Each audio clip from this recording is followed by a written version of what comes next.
Next topic, Bernie. Okay. According to some sources, Woj, the Wojmeister General, he has said that the Lakers are, this says recalibrating. I think that's kind of a fancy word for just saying they don't think they're going to get anybody in the 2018 free agency. So they're going to push their focus to the 2019 free agency class. Yeah, which they should. They should, yeah. Like, because if you think about it, right, it's LeBron and Paul George. You're probably not getting both. No. You're probably not getting even one of them, to be fair. Mm-hmm. But think about what does Paul George do for that team right now? Like, if you put Paul George on the Lakers team they currently have, and let's say they're a little bit better, I mean, they're still bottom of the barrel, like, Yeah, it's Western team. The only thing I will say is that, Paul George, what he does bring is defensive intensity and defensive mindedness when he plays. So you could probably see that. But I think what it'll do is that it will stunt the growth of a Brandon Ingram. Yeah. Who you are trying to build this team around, who you, as the Lakers, consider the guy. So if you consider him the guy, I suggest that you just kind of build him up. And this next year coming up, this has to be his breakout year next year. Otherwise, I do think that you could lose some steam in free agency, even though there is guys like Klay Thompson who I think will fit perfectly on your team, and his dad was once a Laker, so I think that'll work out really well. Yeah, and he wants that star money. He probably is going to get the star money. I don't know if he wants it so much, but he's going to get it, Yeah, exactly. I don't know. I just don't see why they would hedge all their bets in LeBron in the first place, because at best he's going to bring his guys with him, and we've seen how that's worked for Cleveland. Not very well. So he's not putting you in a position to even be close to the favorite in the West. Paul George doesn't do that either, and Paul George isn't even as good as LeBron. So why? Just why do that to yourself? I think the best chance they had is if Boogie was healthy, and they could have got Boogie and George, or Boogie and LeBron. That would have been a good shout. But Boogie's hurt. It's not gonna work. So, focus to 2019. I also think this means that they this is one of two things. They've either determined that we don't want LeBron or Paul George, or we've got basic confirmation that these guys don't want to play here.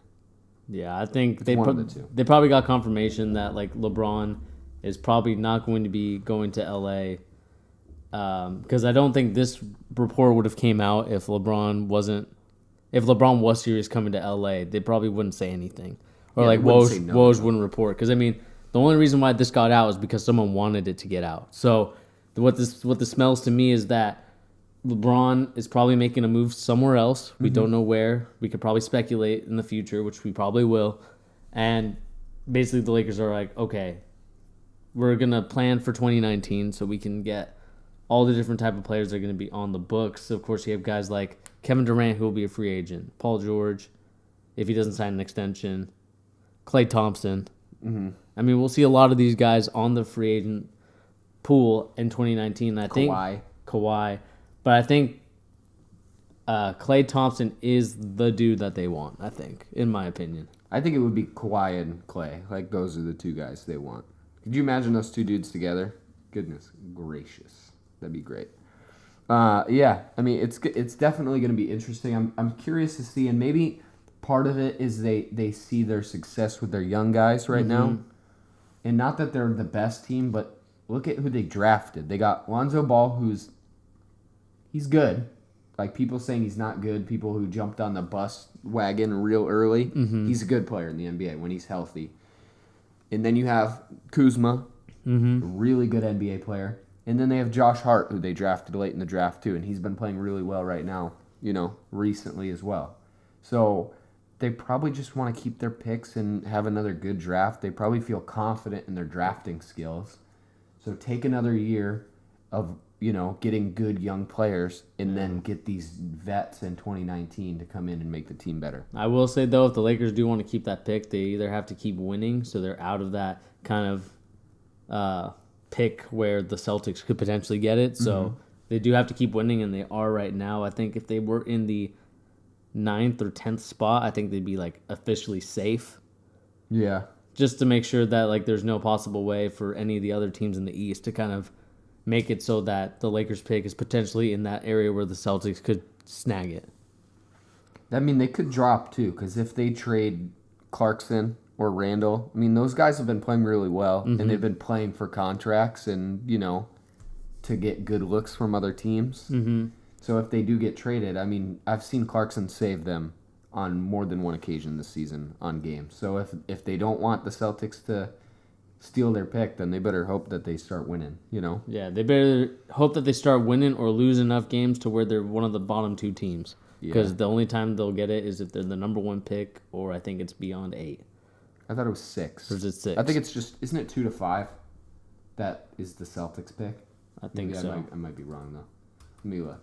Yeah, but either way, the Lakers right now, they're in a wait and see period as they try to accumulate draft picks, accumulate players, and potentially in 2019 get the free agent that they want to make a push when the Warriors are a little bit older.